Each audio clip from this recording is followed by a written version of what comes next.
ओम शांति। सुनते हैं आज की रात्रि कहानी।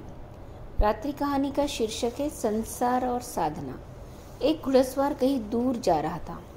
बहुत देर से पानी न मिलने से उसका घोड़ा प्यास से बेहाल था। तभी उसे एक खेत में रहट चलता दिखाई दिया। वह घोड़े को रहट के पास ले गया ताकि घोड़ा पानी पी सके, पर वह रहट बहुत जोर जोर से टक टक टक टक आवाज कर रहा था। उस आवाज से घबराकर घोड़ा थोड़ा पीछे हट गया। घुड़सवार के कई बार प्रयास करने पर भी वह घोड़े को पानी न पिला सका। तो उसने खेत के मालिक को आवाज लगाकर उससे बोला, भैया, आप कुछ देर के लिए अपना रहट बंद कर दो ताकि घोड़ा पानी पी सके। रहट की टक टक के कारण घोड़ा पानी नहीं पी पा रहा है। खेत का मालिक उसकी बात सुनकर हंसने लगा और बोला, भाई, तुम समझदार लगते हो, फिर ऐसी मूर्खतापूर्ण बात क्यों करते हो? अगर रहट बंद हो जाएगा तो पानी आना भी तो बंद हो जाएगा, तब घोड़ा पिएगा तो क्या? अगर तुम अपने घोड़े की प्यास बुझाना चाहते हो तो तुम्हें उसे इस टकटक में ही पानी पीने का अभ्यास कराना पड़ेगा। दूसरा कोई उपाय नहीं है। वह घुड़सवार और कोई नहीं है, हम ही हैं। मन ही घोड़ा है। जगत की चिक चिक की ही रहट की टकटक है। भगवान स्वयं ही खेत के मालिक है। भगवान का भजन ही पानी है। बिना भगवान का भजन किए इस मन की जन्म जन्मों की प्यास बुझना असंभव है। मन कहता है कि मैं इस चिक चिक में भगवान का भजन कैसे करूं? ये चिक चिक बंद हो जाए तो फिर मैं भजन करूं।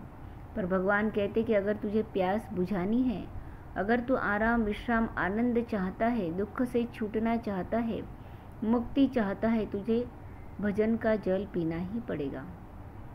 और परमात्मा याद तो जगत की चिक चिक में ही करनी पड़ेगी।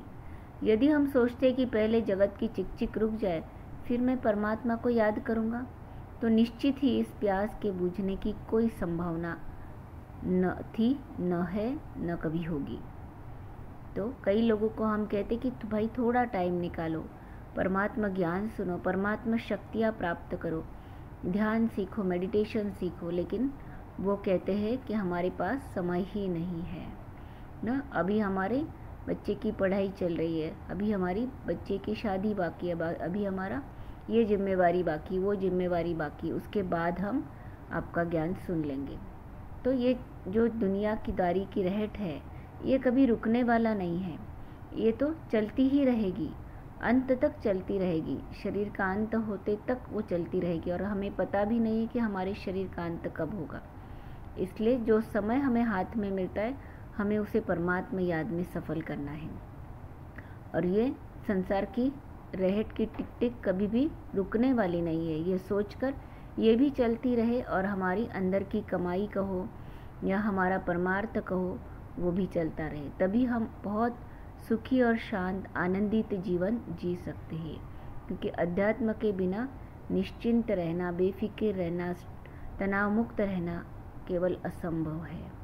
इसलिए भगवान को याद करो और सब सौंप दो प्यारे प्रभु को।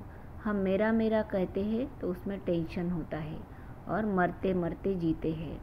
अगर तेरा तेरा कहेंगे, परमात्मा को सारी जिम्मेवारी सौंपेंगे, तो इस भवसागर से तैर जाएंगे। तो मनुष्य जन्म से नहीं बल्कि कर्म से महान होता है। तो हम भले ही कौन से भी घर में जन्म लिया हो, कौन से भी धर्म जाति में लिया हो, लेकिन अगर हमारे कर्म श्रेष्ठ है तो हमारी महानता जग से छिपी नहीं रह सकती। अच्छा, ओम शांति।